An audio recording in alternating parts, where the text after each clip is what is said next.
Untold Africa, Sands of Freedom, Chains of Gold, Libya's Fight for Independence. Yo, history explorers and truth seekers, welcome back to Untold Africa. Today, we're diving into the windswept sands of Libya, a land of ancient secrets and fierce independence. You might know about its recent turmoil, but to truly understand Libya, we need to peel back the layers of its brutal colonial past. And trust me, it's not just about empires clashing. This is a story of resistance, exploitation, and how the ordinary people, women and youth included, fought for their very survival against the relentless grip of colonialism. Get ready for a dusty, thrilling ride. For centuries before the Italians arrived, Libya was largely under the nominal control of the Ottoman Empire, though tribal leaders and Sufi orders often held the local power. Society was largely agrarian, often nomadic, with a distinct social hierarchy rooted in tribal affiliations and religious leadership. Life was tough, but governed by its own rhythms and ancient traditions. Then came 1911. Italy, a latecomer to the scramble for Africa, decided Libya was its last unclaimed prize. They saw a resource-rich land, a place to settle their overflowing population, and a strategic foothold in the Mediterranean. They arrived with overwhelming military force, shattering the existing social fabric and imposing a new brutal class system. This wasn't just a military occupation, it was a total societal overhaul designed for extraction and control. The Italian colonialists formed the absolute elite. Below them were Italian settlers who were given vast tracts of fertile land, often forcefully seized from indigenous Libyans. This created an immediate landless peasant class. Libyans, once independent farmers or herders, were now relegated to being laborers, often forced into agricultural work on their own stolen lands, or conscripted into arduous public works projects with meager pay.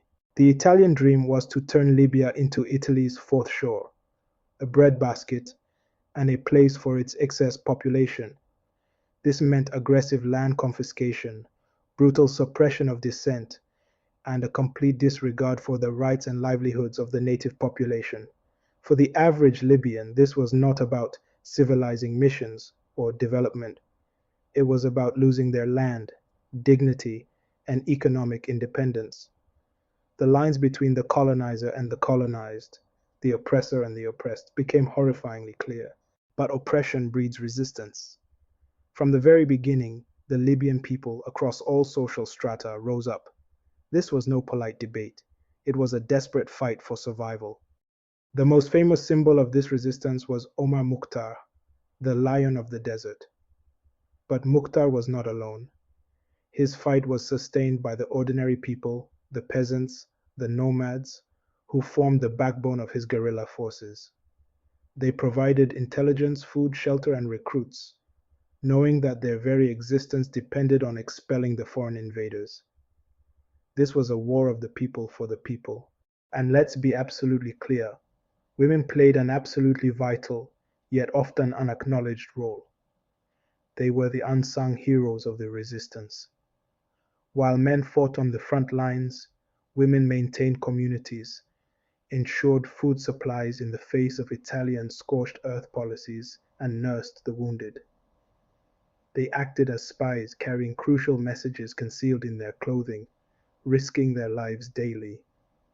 They instilled a spirit of defiance in their children, passing down stories of resistance. Their resilience in the face of unimaginable hardship was fundamental to the survival of the resistance movement. The youth, too, were crucial. Young men joined Mukhtar's forces, learning to fight for their land and their future. Others, particularly those exposed to even limited colonial education, became the intellectual vanguard, advocating for rights and, later, for independence through various burgeoning nationalist organizations. They carried the torch of freedom, dreaming of a Libya free from foreign rule. The Italian response was brutal. They built concentration camps, forcibly displacing hundreds of thousands of Libyans, leading to mass deaths from starvation and disease. They used aerial bombing, chemical weapons, and summary executions.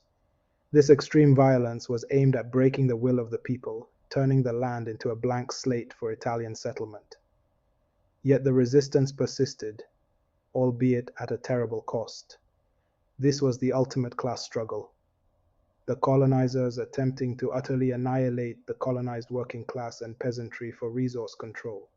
World War II dramatically changed the game. Italy's defeat meant an end to its direct rule in Libya. But freedom wasn't automatically granted. The post-war years saw a scramble for Libya's future. The major powers debated its fate, again, without much input from the Libyans themselves.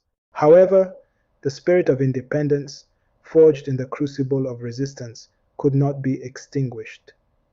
Various Libyan groups, composed of different social classes, from tribal leaders and burgeoning intellectuals to urban workers and former resistance fighters, began to coalesce. They leveraged international forums, organized public demonstrations, and used their collective voice to demand self-determination. The experience of shared suffering under Italian rule had, in a way, unified diverse segments of society towards a common goal: a free Libya. Finally, in 1951, after complex international negotiations and the tireless advocacy of its people, Libya achieved independence, becoming the United Kingdom of Libya under King Idris. It was a victory hard won, stained with blood, but ultimately a testament to the indomitable spirit of its people. The colonial era left deep scars: the class divisions, the disruption of traditional society, and the trauma of oppression. These legacies continue to shape Libya's journey long after independence. But understanding this period through a class analysis reveals the true engines of history: not just generals and politicians, but the farmers who resisted land grabs, the women who sustained the fight, the youth who dreamed of a new future, and every ordinary person who refused to be broken. Their struggle for freedom in the sands of Libya is a powerful reminder of collective strength against exploitation. What untold stories of resistance should we uncover next? Let us know in the comments. Don't forget to like, share, and subscribe to Untold Africa for more hidden histories.